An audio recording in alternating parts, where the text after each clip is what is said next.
Olá. Sabe aquelas perguntas bem fundas que a gente carrega sobre o sentido da vida, nosso lugar no universo, se tem algo mais, né? Muitas tradições, até a ciência, buscam essas respostas. Hoje a gente vai fazer uma análise assim mais aprofundada de um material bem rico que chegou para a gente. Vamos explorar hierarquias espirituais, a ligação mente-cérebro, o porquê do sofrimento, o que é mesmo ter uma missão, e também como diferentes filosofias, tipo espiritismo, hinduísmo, hermetismo, acabam conversando entre si. A ideia aqui é mergulhar nesses temas que às vezes parecem complexos, sabe? E tirar os insights mais fortes das fontes que a gente tem, vídeos, análises de livros, e tentar trazer um pouco de clareza, talvez até uns cliques, sabe? Sobre esses conceitos e como eles tocam nossa vida. O material é diverso, tem espiritismo, neurociência, filosofia comparada, umas mensagens de esperança também. Prontos para essa conversa? Bom, para começar, o material traz uma visão da organização espiritual do cosmos que pode ser meio surpreendente. Coloca Jesus não só como figura histórica, mas como um tipo de governador espiritual da Terra aqui no nosso sistema solar. É isso mesmo. E a ideia central é que ele não estaria agindo sozinho, né? As fontes mencionam grandes instrutores ou ministros. Seriam espíritos de altíssima evolução que o ajudariam, assim, em áreas-chave para o desenvolvimento do planeta. Tipo, responsáveis pela evolução biológica, pela geologia e até pelo desenvolvimento social. Uma das fontes até cita o espírito Ismael, que teria um papel ligado às questões sociais, baseado lá na obra Brasil, Coração do Mundo. Interessante pensar nessa ordem, né? Nesse planejamento lá em cima e comparar com a bagunça que a gente, com nossa imperfeição, às vezes faz aqui embaixo. O contraste é forte. A desordem, segundo essa visão, viria justamente dessa nossa interferência ainda meio atrapalhada, né? Nos planos divinos que o material descreve, a organização, a programação seria a norma. E essa hierarquia, olha só, iria muito além de Jesus. Fala-se de uma possível estrutura cósmica, tipo Cristos de sistema solar, depois de constelação, de galáxia, até chegar a Deus, algo que transcenderia tudo isso. Tem até uma referência interessante que compara Jesus a um demiurgo da Terra, um termo que Platão usava, né? O construtor do mundo. Mas se existe essa ordem toda, como é que ficam as profecias? Tipo, a de Jonas lá na Bíblia ou as de Nostradamus, que muitas vezes falam de desastres. Parece que contradiz um pouco essa ideia de plano organizado, não acha? Ótima colocação. A visão que o material traz é que essas profecias não são, assim, sentenças finais, sabe? São mais como avisos condicionais. Como se fosse um GPS divino mostrando, olha, se continuar esse caminho, o destino provável é esse aqui, mas sempre com a chance de mudar a rota. A história de Jonas, que é mencionada, é um exemplo claro disso. Deus avisa sobre a destruição de Nínive por causa dos erros deles, mas manda Jonas para alertar. O povo escuta, se arrepende, muda o comportamento e pronto, a destruição não acontece. Ah, entendi. Então o foco é a chance de mudança. Exato. A lição principal seria a misericórdia divina e o propósito educativo do aviso. É para guiar para correção, não para carimbar um fim trágico. São ferramentas de aprendizado, não de fatalismo. Isso muda bastante o jeito de olhar para essas previsões, né? E falando em aprendizado, em evolução, a nossa própria mente, nosso cérebro, é um universo à parte. Uma analogia que eu achei muito boa no material é a do violão e do violonista, para explicar a relação mente-cérebro. O cérebro seria o violão, o instrumento físico. A mente, o espírito, seria um músico. Se o violão quebra uma corda, claro, o som fica ruim, talvez o músico nem consiga tocar direito. Mas isso não quer dizer que o músico deixou de existir, certo? É uma crítica direta àquela visão materialista de que o instrumento, o cérebro, toca sozinho. Perfeita essa analogia. E ela se encaixa muito bem na tentativa de juntar neurociência e espiritismo, que o material explora bastante. Nessa visão, o cérebro não seria só um produto aleatório da biologia. Seria um tipo de artesanato, que o próprio espírito vem moldando, aperfeiçoando ao longo de, muitas vidas, milênios. A gente seria herdeiro de nós mesmos, sabe?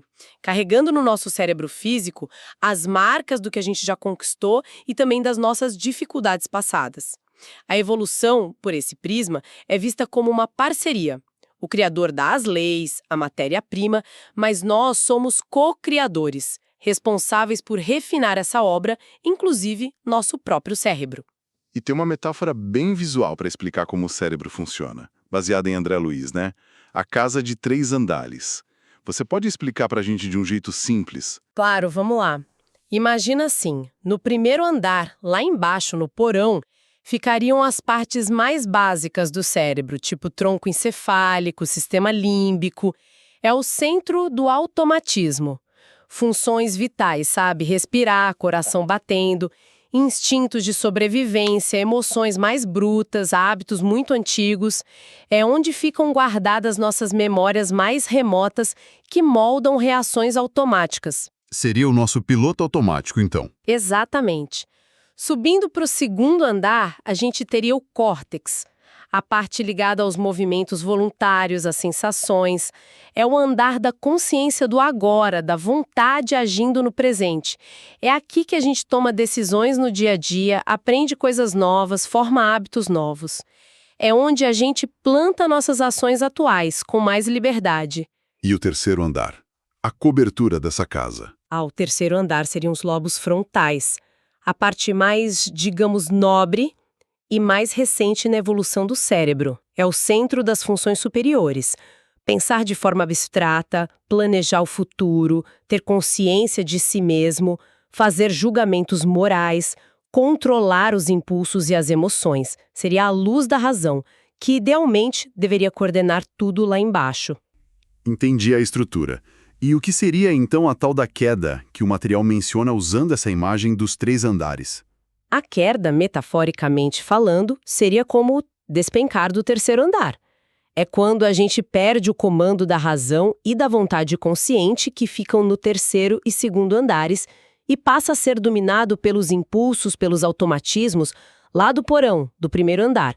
É como deixar a serpente interior, que é uma alusão interessante ao Gênesis e também à ideia judaica do Yetzer Hará, aquela inclinação mais egoísta, toma conta de tudo. Então a maldade, a revolta... Exato, a maldade, a revolta cega, o desespero profundo, vistos por essa ótica, seriam como sintomas de um adoecimento da alma. Uma espécie de loucura que vem dessa perda de controle superior. Por isso o apelo que aparece no material, para a gente se manter ereto, sabe? Usar a inteligência instintiva, tal serpente, de forma construtiva, guiada pela razão lá de cima, em vez de rastejar dominado por ela. É um chamado para a gente habitar conscientemente os andares superiores da nossa mente. Essa ideia de adoecimento da alma, de perda de controle, isso toca muito na questão do sofrimento, né? Do desespero que a gente vê por aí. O material oferece alguma palavra de consolo, de esperança sobre isso? Oferece sim, e é uma mensagem bem forte de esperança. Primeiro, a ideia de que a vida não acaba com a morte do corpo. Isso por si só já redimensiona os problemas daqui, que às vezes parecem gigantescos sem solução. São temporários. E segundo, a ênfase na interconexão, aquela ideia de que ninguém está sozinho. A gente faz parte de uma imensa peregrinação coletiva. A solidariedade, buscar ajuda, oferecer ajuda, é fundamental para a cura e para o avanço. E nessa caminhada toda, fala-se muito em missão. Mas o que seria exatamente ter uma missão, olhando pela perspectiva espírita que o material traz? Baseado no Livro dos Espíritos. Parece algo tão grandioso só para alguns. O material ajuda a desmistificar um pouco isso, sabe? Primeiro, missão não é igual a privilégio ou vida fácil, sem dor. Não mesmo. Cita-se até o exemplo de Bezerra de Menezes, uma figura super respeitada no espiritismo, que passou pela dor imensa de perder 9 filhos. Isso mostra que ter uma missão não te isenta do sofrimento. Na verdade, a visão apresentada é que a missão é, antes de mais nada, um encargo, um trabalho, e que serve principalmente para o aprendizado e para a depuração de quem está na missão. O sofrimento que vem junto faz parte do crescimento pessoal. Pega aí, então o benefício para os outros seria secundário. Isso soa um pouco, sei lá, estranho. É mais uma questão de foco primário, entende? Claro que o objetivo secundário é super importante. Contribuir para o progresso de todo mundo, melhorar o mundo, as instituições. E isso acontece pela ação concreta, material, de quem está aqui, encarnado. Os espíritos podem inspirar, orientar, mas quem tem a missão precisa, como a gente diz, botar a mão na massa. E as missões podem ser de todos os tipos e tamanhos, viu? Desde cuidar bem da sua família, do seu jardim, até liderar um país ou fazer uma descoberta científica. Qualquer tarefa útil é uma missão. E o mais importante não é o tamanho dela, mas cumprir bem. E aplicando isso ao Brasil, que é um tema específico de uma das obras analisadas, né, o Brasil, Coração do Mundo, como seria essa ideia de uma missão coletiva para o país? A ideia ali é que o Brasil teria uma tarefa particular no cenário mundial e que essa tarefa seria apoiada por grupos espirituais específicos, dedicados a isso. Mencionam figuras como Bezerra de Menezes, Ismael, entre outros, como parte dessa equipe espiritual. E segundo Emmanuel, que é um guia espiritual conhecido por meio do Chico Xavier, essa missão brasileira seria dupla. Dupla? Como assim dupla? Teria uma face material, a de ser um celeiro para o mundo, sabe? Usar seus recursos naturais abundantes para ajudar a suprir as necessidades de outros povos, especialmente os mais pobres. E teria uma face espiritual, a de desenvolver e oferecer para o mundo uma expressão consoladora de crença e de fé raciocinada. Fé raciocinada. O que seria isso exatamente? Seria uma espiritualidade que acolhe, que conforta, mas que ao mesmo tempo dialoga com a razão, sabe? Sem dogmas cegos, que busca entender. A ideia é ser um grande celeiro de claridades espirituais. É uma visão bem ambiciosa, né? E o material consegue conectar isso com a história do Brasil, uma história tão marcada pela diversidade, mas também por desafios enormes, como a escravidão. Conecta sim, totalmente. A perspectiva apresentada é que a própria formação do país, com essa mistura toda de povos indígenas, africanos, europeus, muitos vindo em condições super difíceis, e os desafios históricos gigantescos, como a herança pesada da escravidão, não seriam por acaso. Fariam parte do aprendizado necessário para essa coletividade. Seria um cenário, digamos, propício para a reencarnação de espíritos com tarefas específicas de reconstrução, e também daqueles com débitos do passado. Menciona-se até a vinda de espíritos do chamado umbral europeu, uma região espiritual de sofrimento, para terem aqui novas chances de progresso, justamente nesse caldeirão de desafios e diversidade. A dificuldade seria, na verdade, a ferramenta de trabalho para forjar essa tal fé raciocinada. Nossa, é fascinante como essa perspectiva tenta dar um sentido mais profundo até para as partes mais dolorosas da nossa história, né? Agora, mudando um pouco o foco, mas ainda nessa linha. Uma das fontes faz uma análise comparativa bem interessante, colocando lado a lado o Livro dos Espíritos, do Espiritismo, o Bhagavad Gita, do Hinduísmo, e o Kybalion, do Hermetismo. O que essas tradições, que parecem tão diferentes, têm em comum? Olha, é surpreendente mesmo ver os pontos de contato. São muitos e são fundamentais. Todas elas, cada uma do seu jeito, falam da imortalidade da alma, do espírito, falam da ideia de reencarnação ou de ciclos de existência como forma de aprendizado, falam de uma lei de causa e de efeito, onde a gente é responsável pelas nossas ações, pode chamar de lei de responsabilidade, karma, princípio hermético, a ideia está lá. Todas apontam para a existência de leis universais que regem tudo. E todas veem um caminho de evolução, de progresso espiritual como grande objetivo da vida. É como se culturas diferentes tivessem acessado as mesmas verdades essenciais, só que por caminhos diferentes. Mas imagino que as diferenças também sejam importantes para a gente entender cada caminho, né? Quais seriam as principais? Sim, as diferenças são cruciais, claro, e mostram a riqueza da diversidade espiritual. Uma diferença bem marcante está na forma de ver Deus ou o princípio supremo. O Espiritismo fala de uma inteligência suprema, causa primária de tudo. Algo mais abstrato, talvez.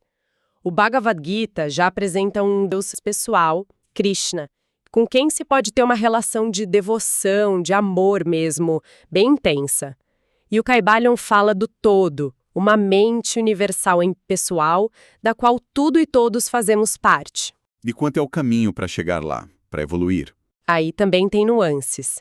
O Espiritismo foca muito na ética, na caridade, na reforma íntima, no trabalho interior. O Gita valoriza muito o cumprimento do dever, o Dharma, e a devoção amorosa, o Bhakti. Já o Kybalion enfatiza o poder do conhecimento das leis universais e da mestria da mente. Entendi. E sobre o destino final da alma? Elas concordam nesse ponto? Olha, aí talvez esteja a divergência mais profunda. O Espiritismo defende que o espírito evolui, alcança a perfeição relativa, mas ele mantém sua individualidade para sempre. Já o hinduísmo, no Gita, e o hermetismo, no Kybalion, eles apontam para uma meta final que seria a fusão com o absoluto, seja Brahman, seja o todo. A consciência individual meio que se dissolve nesse oceano cósmico, transcendendo o ego. São destinos bem diferentes, né? O material também menciona outras figuras como Helena Blavatsky, que tentou fazer uma síntese de toda essa sabedoria esotérica, e Khalil Gibran, que expressava essas verdades espirituais pela poesia, mostrando que há muitas linguagens para falar do espírito. Voltando um pouco à ideia de Deus, depois de falar nessas visões mais abstratas ou impessoais, o material também resgata uma visão de Deus como amor. Um amor infinito, presente, que se importa com a gente. Como é que a gente concilia isso? A ideia apresentada é que Deus seria as duas coisas, entende? A inteligência suprema, que organiza o universo de forma perfeita, mas também o amor imanente, presente em tudo que permeia e sustenta cada detalhe da criação. A tal providência divina, que cuida do passarinho que cai, do fio de cabelo. E Jesus, nessa perspectiva, seria a personificação desse amor divino, de um jeito que a nossa mente limitada consegue entender, se relacionar. Ele seria o rosto acessível de Deus para nós. E quando a gente se sente longe de Deus? Ou abandonado? O material fala que essa distância não é física, né? Não é física. A visão espírita, por exemplo, coloca que estamos todos mergulhados no fluido cósmico universal, que seria como o hálito de Deus, a substância primordial divina. Então, a separação nunca é espacial, ela é relacional. É uma questão de sintonia, de vibração. A gente se afasta quando nossos pensamentos, sentimentos e ações, aquela tríade sentir, pensar e agir, se desalinham dos princípios de amor, sabedoria e justiça que regem o universo. Então, para se reconectar, Exige um esforço consciente da nossa parte. Cultivar essas qualidades no dia a dia. É um trabalho interno, o amor parece ser a chave principal para essa reconexão, pelo que você está dizendo. sem dúvida nenhuma. É chamado de vínculo da perfeição, pelo apóstolo Paulo, numa citação que aparece. É a força que une tudo, a cola do universo. E, numa reflexão bem profunda do material, seria a única razão para um espírito puro, já perfeito, feliz, se importar e querer se conectar com a gente, que ainda é tão imperfeito. Não seria pela nossa inteligência, né? O que a gente teria para ensinar. Seria por esse amor que busca elevar, ajudar, compartilhar a felicidade que ele já tem. E isso tudo nos leva a uma conclusão bem importante. A verdadeira comunhão com Deus não é só um exercício intelectual de tentar entender com a cabeça. É principalmente uma experiência do coração, de sentir essa presença e responder a esse amor. Tem uma imagem bonita que é usada? Deus nos espera no coração da altura, mas Ele não está lá parado esperando. Ele está ativo, trabalhando, sonhando junto com a gente, nos buscando, esperando a nossa resposta. Como diz uma mensagem de Emmanuel citada, somos de Deus. E a própria vida com as dores, o trabalho, as doenças, até a morte, tudo isso nos empurra para redescobrir essa conexão fundamental. Nossa, que viagem fizemos hoje, hein? Passamos por estruturas cósmicas, mergulhamos na complexidade da nossa própria mente, pensamos sobre o sofrimento, sobre missões, comparamos sabedorias antigas, refletimos sobre nossa ligação com o divino, vimos como fontes tão diferentes, com linguagens próprias, acabam apontando para temas universais da jornada humana. É verdade. E fica talvez a lição de que razão e sentimento, né? Ciência e espiritualidade, análise crítica e a fé intuitiva, elas não precisam ser inimigas. Pelo contrário, podem e talvez devam caminhar juntas para a gente ter uma compreensão mais completa, mais rica da vida e do nosso propósito aqui. Para a gente fechar, então, fica uma provocação para pensar, conectando vários pontos que a gente conversou aqui. Será que a maior missão que cada um de nós carrega não é tanto fazer grandes coisas lá fora, mas sim essa jornada para dentro, de transformar a própria mente, aquela tarefa diária de afinar o nosso instrumento interno, nosso cérebro-mente, escolhendo conscientemente vibrar e agir a partir dos andares superiores do nosso ser, com mais lucidez, mais controle, mais amor, mesmo quando o mundo aqui fora está um caos. Fica a pergunta no ar. Em qual andar dessa nossa casa mental a gente tem passado mais tempo ultimamente?